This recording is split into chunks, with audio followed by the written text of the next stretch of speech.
آپ بھی پڑھے لکھے ہیں، آپ نے اخبار میں پڑھا ہوگا رشیا کے میزائل سے یوکرین کے اتنے لوگ مارے گئے، سن رہے ہوگے آپ امریکہ کے میزائل سے افغان کے اتنے لوگ مارے گئے، مگر کہیں یہ سنا ہے آپ نے کہ رشیا کے بم سے اتنے جن مارے گئے؟ سنا کہیں؟ کسی کے میزائل، کسی کی توپ، کسی کی بندوق، کسی کی جو ہے ایٹم بم سے کوئی جن آج تک مارا گیا نہیں مارا گیا؟ جو خاموش ہیں وہ بھی بول دیں نہیں مارا گیا۔ میں نے تو بھیا سنا نہیں ہے، کیا سنا تم نے؟ کسی پہ اگر تمہارے ہاں ہوائی اثر ہو جائے، کیا ہو جائے؟ ہوائی اثر جانتے ہو نا؟ ارے ہوائی اثر تو خوب جانتے ہوگے، ہاں ہوائی اثر تو ایسی چیز ہے جو نہ جانتا وہ بھی جاننے لگے۔ ہاں اچھا خاصا کسی کے پاس لے جاؤ کہہ دے گا ہوائی اثر ہے، سمجھ رہے ہیں آپ؟ کالا جادو، نیلا جادو، پیلا جادو، سارے جادو اسی پر بتا دے۔ بھئی تجھے کیسے پتا یہ تو بتا، بات سمجھو یار، تجھے کیسے پتا کہ میں نے فال کھولی ہے؟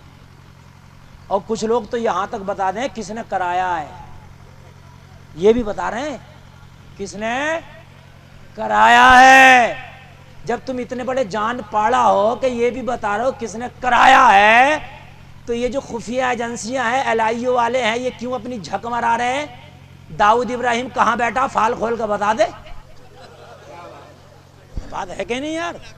کیوں گورنمنٹ انہیں لاکھوں کروڑوں روپیہ دے رہی ہے؟ فال کھول بتا دے کہ داؤد ابراہیم یہاں بیٹھا۔ جب تُو نے جادو دیکھ لیا، کالا ہے، نیلا ہے، پیلا ہے، تو داؤد ابراہیم کو نہیں دیکھ سکتا؟ ہاں بڑی ڈھکوسلے باتیں ہیں میرے بھائی۔ ٹھیک ہے میرے بھائی، دعائیں کام کرتی ہیں۔ علامہ ظہیر عالم صاحب ہیں، یہ عالم بعمل ہیں، یہ دعا کرتے ہیں بھائی، ٹھیک ہے چلتا ہے، یہ بات سمجھ میں آتی ہے، مگر اتنی ہمارے سمجھ میں نہیں آ رہی ہے کہ پوری لوکیشن بتا رہا کہ جس نے کرایا بڑی بڑی آنکھوں والی ہے، نیلی نیلی آنکھوں والی ہے، ہاں تیرا اپنا قریبی ہے، تو وہ خود ہی سمجھ گیا کہ میاں بس اب مت کہو، بس میاں منہ مت کھلواؤ، میں خود ہی سمجھ گئی، اب میاں منہ مت کھلواؤ، اب سمجھ رہے ہیں؟ اب وہ خود ہی سمجھ گئی، بس میاں اتنا ہی پوچھ رہا تھا، اب تم بے فکر رہو، اب تو اس نے جانی اور میں نے جانی ہے، گھر میں ہی بنا دیا میدان جنگ میاں ہے۔ اگر میرے بھائی تھا بھی تو اس کو دبانے کی ضرورت تھی، سمجھانے کی ضرورت تھی، میدان جنگ بنانے کی ضرورت نہیں تھی، جو میدان جنگ بنا دیا۔ ہاں میری قوم بھی بڑی سیدھی ہے میرے بھائی، اچھے جو بعمل علماء ہیں ان کی بارگاہ میں جاؤ، کوئی وظیفہ بتائیں گے، نبی کی حدیث کی روشنی میں، قرآن کی روشنی میں کوئی عمل بتائیں گے، وہ بات تو سمجھ میں آتی ہے، اس سے فائدے ہوتے ہیں۔ جیسے ابھی میں نے آپ کو ذہن تیز ہونے کا وظیفہ بتایا، بھائی ٹھیک ہے یہ میرے گھر کی بات نہیں، نبی کے گھر کی بات ہے، مگر ایک وہ میاں جس کے داڑھی نہیں، جو نماز پڑھتا نہیں، جسے وضو کا طریقہ یاد نہیں، جسے نماز یاد نہیں، جسے سورہ فاتحہ یاد نہیں، جسے الحمد یاد نہیں، بے پردہ عورتوں کو بٹھا کر بازار چل رہی ہے، مارکیٹ چل رہی ہے، 5100 کا تعویذ، 5500 کا تعویذ، بتاؤ مجھے میرے بھائیوں، سب سے بڑا تعویذ تیرا قرآن ہے، بولو نا سبحان اللہ۔ تو میرے بھائی صبح صبح اٹھ کر فجر کی نماز پڑھا کرو، اگر حافظ قرآن نہیں ہو تو دیکھ کے قرآن کا ایک پارا، ایک نہ ہو سکے تو آدھا پارا، آدھا نہ ہو سکے تو پاؤ پارا، پاؤ نہ ہو سکے تو ایک رکوع روزانہ قرآن کا پڑھ لیا کر، یہ سب سے بڑا تعویذ ہے۔ صبح صبح رب کا قرآن پڑھ کے گھر سے نکلے گا تو برکتیں تیرے اوپر چھما چھم برسیں۔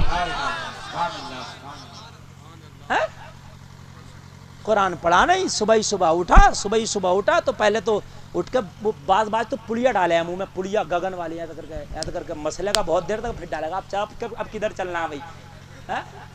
صبح صبح پڑیا ڈال لیا منہ میں، وہ اسے بیڑی میں دم لگا رہے ہیں۔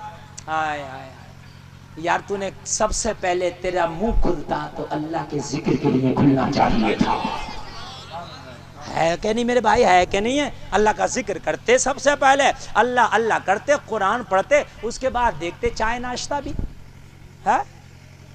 صبح صبح اٹھا، منہ میں حضرت اتنی پڑیا ڈالی، اور پتہ کیا کہہ رہا دوپہر کو؟ مولانا پتہ نہیں آج کس کا منہ دیکھ لیا، آج تو بکری ہوئی نہیں۔ ابھی تو نے بکری نہیں ہوئی، تو نے منہ کس کا دیکھ لیا؟ اپنا ہی دیکھ لیا۔ صبح صبح تو نے کیا کیا؟ پڑیا ڈالی، اللہ کو یاد کرتا، لوگوں کو کوس رہا، کس کا منہ دیکھ لیا؟ جس نے نماز چھوڑ دی اس سے برا منہ کس کا؟ یار جو فجر کی نماز چھوڑ کے دنیا میں گھوم رہا وہ لوگوں کو کیوں کوس رہا؟ اس سے برا منہ کس کا؟ وہ اپنے ہی منہ نہ دیکھے۔ اور میرے بھائی فجر کی نماز چھوڑتے ہو پھر یہ بھی امید رکھتے ہو کہ ہمارے کاروبار اچھے ہوں گے، پھر یہ بھی امید رکھتے ہو کہ خوشیاں ملیں گی، پھر یہ بھی امید رکھتے ہو کہ برکتیں ملیں گی۔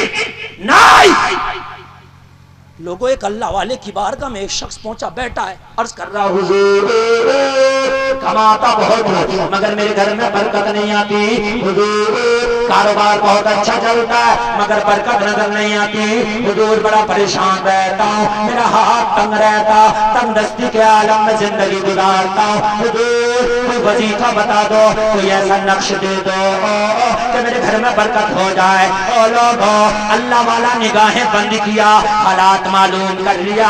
اللہ والی دنیا دیکھتی ہے تو آنکھ کھول کے دیکھتی ہے، اور جب اللہ والا دیکھتا ہے تو آنکھوں کو بند کر کے دیکھتا ہے، الٹی ہی چال چلتے ہیں دیوان گانے عشق، آنکھوں کو بند کرتے ہیں دیدار کے لیے۔ آنکھیں بند کری، دیکھ لیا اور ایک کپڑا دے دیا، جیسے میرا رومال ہے نا، ایسے کوئی رومال کپڑا تھا، کہا جا اپنے دروازے پر ٹانگ دیے۔ کہنے لگا حضور یہ کون سا تعویذ ہے؟ کہنے لگا جا لے جا، تجھے آم کھانا ہے کہ گٹلیاں گننی ہے؟ حضور میں نے تو آم ہی کھانا۔ حضور میرے گھر میں برکت آ جائے، میرے جانے اس کپڑے سے آ جائے یا کسی اور چیز سے آ جائے، جا لے جا۔ جا کے گھر کے دروازے پہ پردہ لگا دیا۔ کچھ دن کے بعد آیا، کیا حال ہے؟ کہا حضور بڑی برکت ہے۔ ہائے ہائے ہائے، کیا حال ہے؟ حضور بڑی برکت ہے۔